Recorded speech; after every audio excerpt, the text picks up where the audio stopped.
High বন্ধুরা, আমি জয়সিনা। তোমরা সবাই কেমন আছো? আশা করি অনেক ভালো আছো। তো সকাল থেকে এই দেখো পুজোটা সেরে ফেললাম, কারণ সকাল থেকে উঠেই পুজোটা দেওয়া সত্যি আগে মনে হয় যে আগে আমি পুজোটা করে নিই, তারপর আমি অনেকখানি ফ্রি হব। আর ভালোই লাগে পুজো করতে। এই দেখো পুজো করার পর এই যে চপ আর এই যে পেঁয়াজি দিয়ে মুড়িটাও সেরে ফেললাম। এবার এই যে দুপুরে রান্না বান্না করবো। এই যে দুপুরে রান্না বান্না যথারীতি হয়ে গেছে। এই দেখো, এটা হচ্ছে শুটকি মাছের ঝাল করেছি আলু দিয়ে, আলু আর টমেটো ধনেপাতা দিয়ে। আর এই যে একটু বাঁধাকপি ভাজা করেছি, আর একটা ডিম ছিল, তোমাদের দাদাভাইকে ভেজে দিয়েছি, আর আমি তো ডিম খাই না। এবার এই যে ডাল করেছি ধনেপাতা দিয়ে। দেখো রান্না হয়ে গেছে, তোমাদের দাদাভাইকে যথারীতি খেতে দিয়ে দিয়েছি এবং ও খেয়ে নিচ্ছে। দেখো এবার আমারও খাওয়া হয়ে গেছে, দিয়ে একটু টক দই নিয়ে বসেছি, কারণ খাওয়ার পরে টক দই খাওয়াটা ভীষণ উপকার এবং সব কিছুর দিক থেকে টক দইটা খাওয়া উচিত।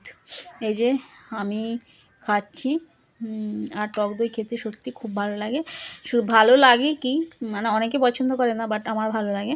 আর ভালো লাগার সাথে সাথে শরীরের অনেকখানি উপকার হয়। ঠিক আছে, টক দই খাওয়া, আমরা তো হেলদি ফিগার আমাদের, তো টক দই খাওয়াটা সত্যি ভালো। ঠিক আছে, এই যে খেয়ে নিচ্ছি টক দইটা। আর কারা কারা টক দই খাওয়ার পরে অবশ্যই আমাকে কমেন্ট করে জানিও।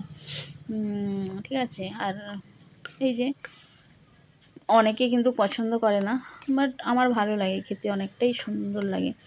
তো টক দই খেতে খেতে টিভিটাও চালিয়ে নিয়েছি, টিভিও দেখছি, এদিকে টক দইটাও খাচ্ছি। তারপরে বিকাল হয়ে গেছে, এখন আমাদের জ্যোতিকে একটু বাইরে বের করেছি ওর বাক্স সমেত।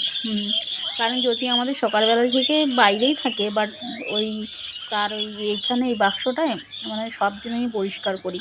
ঠিক আছে, পরিষ্কার করলে কি হয়, আমরা যেরকম পরিষ্কার পরিচ্ছন্ন থাকতে পছন্দ করি, আর ওদেরকেও যদি একটু পরিষ্কার পরিচ্ছন্ন রাখা হয় তাদেরও ভালো লাগে। ঠিক আছে, তার জন্য এই যে সকাল থেকে তার প্রত্যেক দিন আমি তার এই বাক্সটাকে আমি বের করি।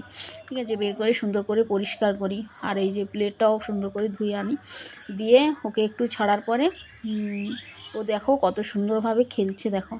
আর ও বিশেষ করে টিয়া পাখিরা জল পেলে ভীষণ আনন্দ হয়, যে কোনো পাখি জল পেলে ভীষণ আনন্দ হয়, আর ও আনন্দে অনেক সুন্দর করে চান করছে। আর সকাল থেকে ওকে সকালেও একবার চান করে, আবার বিকালেও ও যদি পছন্দ মনে হয় যে ঠিক আছে ওকে একটু জল দিয়ে দিই, ও একটু মানে ভালোবাসে আর কি, মানে খেলতে। আর জল পেলে সাধারণত সবাই ভালোবাসে, পাখিরা বিশেষ করে। দিয়ে এই যে এখন ও একবার খেলছে, একবার ডানা দিয়ে এরকম করছে, ওর মোটামুটি ভীষণ ভালো লাগছে মনে হচ্ছে। তো দেখতে থাকো তোমরা। আর কাদের বাড়িতে এইভাবে এরকম একটা পুচকু টিয়া পাখি আছে অবশ্যই আমাকে কমেন্ট করে জানিও। আর আমাদের বাড়িতে তো এই যে জ্যোতি আছে, সত্যি মানে ও পাখি বলতে গেলে না, ও পাখি বাট আমাদের কাছে অনেক কিছু। ও মানে সত্যি আমাদের কাছে আমাদের সাথেই মিশে গেছে একদম। আর আর সারাক্ষণেই ও ধরতে গেলেই ছাড়া থাকে, কিন্তু আমরা ওকে বেঁধে রাখি না, খাঁচার মধ্যেও রাখি না, কারণ আমার মনে হয় প্রত্যেকটা জিনিসের স্বাধীনতা থাকা উচিত। ঠিক আছে, এই যে এখন বিকাল হয়ে গেছে, একটু ফল খেয়ে নিয়েছি, আর একটু এই যে তোমাদের দাদাভাই আনছিল মানে কেক, সেটাও খেয়ে টাটা। আমার ভিডিও কেমন হয়েছে?